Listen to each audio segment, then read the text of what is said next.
말씀의 제목은 어리석은 부자의 모습. 세 번째 시간은 작년의 모습입니다.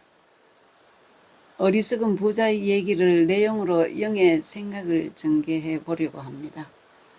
첫 번째 상황은 누가복음 12장의 어리석은 부자와 16장에 나오는 거지 나사로와 부자가 비슷하다면 이 부자의 재산 정도와 신앙관을 짐작해 볼 수 있습니다. 누가복음 12장과 16장을 함께 묶어보면 문장이 딱 들어맞습니다.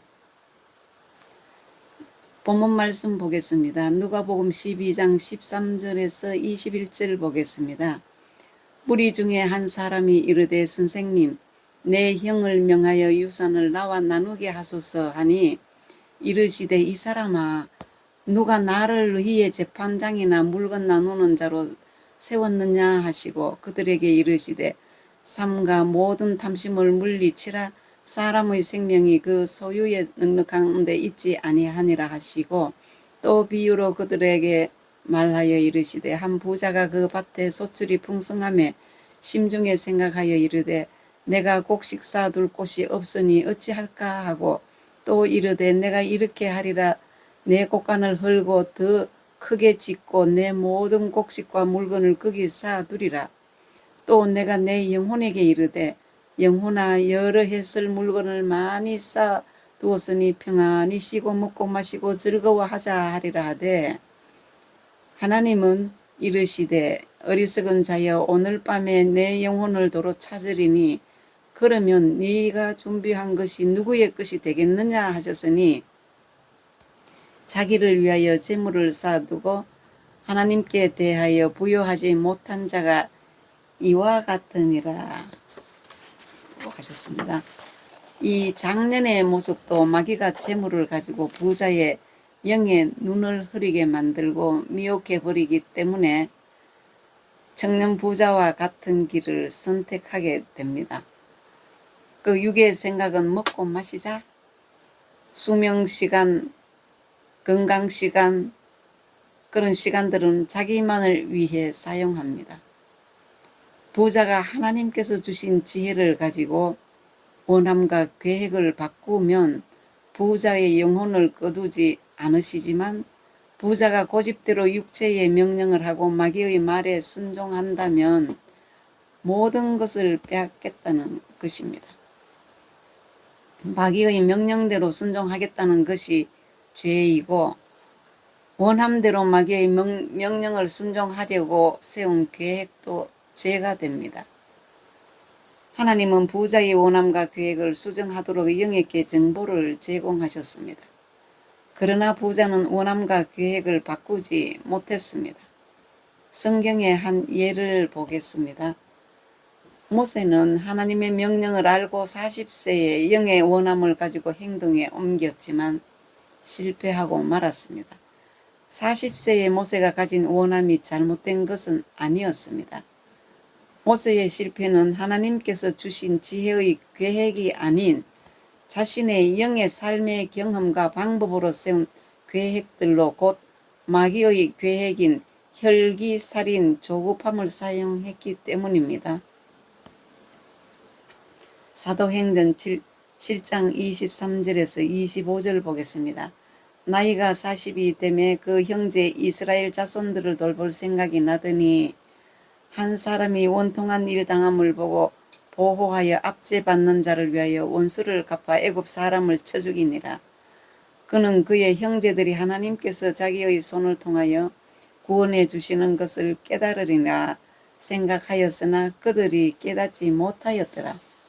이 사도행전은 지금 모세가 한 일에 대해서 기록하고 있는 것입니다. 출애굽기 2장 11절에서 14절 보겠습니다.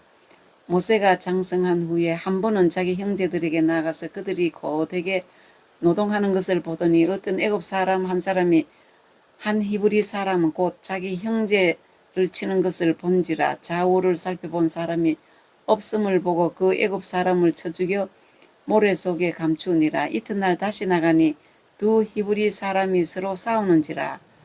그 잘못한 사람에게 이르되 네가 어찌하여 동포를 치느냐 하며 그가 이르되 누가 너를 우리를 다스리는 자와 재판관으로 삼았느냐? 네가 애굽 사람을 죽인 것처럼 나도 죽이려냐? 모세가 두려워하여 이르되 이 일이 탈로 되었도다 라고 기록하고 있습니다. 하나님께서는 모세에게는 직접 하나님의 계획을 알려주셨고 바울에게는 주님께서 직접 그리고 아나니아를 통해 하나님의 계획을 가르쳐 주셨고 모세와 바울은 자신의 계획을 하나님의 계획으로 바꾸어 원함을 행동으로 옮겼습니다. 세상은 최대의 결과를 얻기 위해 계획을 세우지만 영의 생각은 계획은 오직 하나님 영광을 위한 계획과 하나님께서 우리를 사랑하셔서 실패하지 않도록 끝까지 보호해 주시고 인도해 주시기 위한 계획입니다. 사람은 영혼과 육체 두 구조가 결합되어 살아있는 사람이 되었습니다. 영혼과 육체가 분리되면 사람이라는 호칭을 사용하지 못합니다. 사람들은 육체와 영혼을 분리하지 않고 하나라고 생각하고 있기 때문에 생각과 행동의 권한을 분리하지 못합니다. 누가복음 16장 19절입니다. 한 부자가 있어 자색 옷과 고운 베옷을 입고 날마다 호화로이 연락하는데 오늘날 사람들이 사후 세계와 영혼의 존재를 인정하지 않고 있듯이 예수님 당시 유대인 중 사두개파 사람들도 사후 세계를 믿지 않았습니다. 이스라엘 백성들은 바리새파, 사두개파, 에세네파 등 세 개의 파가 있었는데 사두개인들은 오늘날로 말하면 부유층, 특권층의 사람들로 당시 제사장과 귀족들로 지배 계급들이었습니다. 제사장과 귀족들로 지배 계급들이었습니다. 조상들이 믿는 하나님을 믿고는 있었지만 내세를 믿지 않았으므로 그들의 삶은 이 땅에서 잘 먹고 잘 사는 것이 최고의 행복이었습니다. 내세를 부정하는 이들에게 예수님께서는 내세는 분명히 있고 영혼이 존재한다는 사실을 가르쳐 주기 위해 부자와 나사로의 비유를 들어 영혼의 존재와 활동에 대해서 가르쳐 주시는 내용입니다. 유대인들은 바리새, 사두개, 에세네파의 4개의 파로 나누어져 있고 도심에는 바리새파와 사두개파가 살고 있었습니다. 다른 점은 바리새파는 내세를 믿는 사람들이고 사두개파는 내세를 믿지 않는 사람들입니다. 외형은 이들 세 파 모두 하나님을 믿고 제사도 드리고 11조도 바치는 종교를 가지고 있는 사람들입니다. 부족한 것 하나 없는 이런 부자가 농사를 지었는데 그 해에도 하나님께서 복을 주셔서 풍년이 들었는데 창고가 부족할 정도로 복을 주신 것입니다. 본문을 자세히 보면 하나님께서 등장하시는데 부자가 어떻게 계획 세우는가를 보고 계시지만 말씀은 하지 않으십니다. 성경을 보면 하나님의 명령은 없지만 앞서 살펴본 대로 하나님께서는 이 부자 신앙인에게 이미 말씀하셨는데 그 말씀이 부자의 마음에 있습니다. 신명기 6장 5절에서 6절 보겠습니다. 너는 마음을 다하고 성품을 다하고 힘을 다하여 내 하나님 여호와를 사랑하라.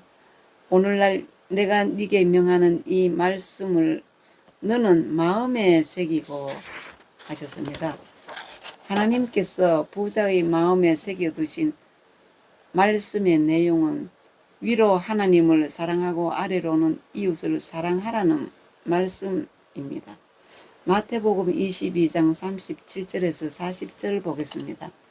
예수께서 가라사대 내 마음을 다하고 목숨을 다하고 뜻을 다하여 주 너의 하나님을 사랑하라 하셨으니 이것이 크고 첫째 되는 계명이요 둘째는 그와 같으니 내 이웃을 내 몸과 같이 사랑하라 하셨으니 이 두 계명이 온 율법과 선지자의 강령이라고 하셨습니다.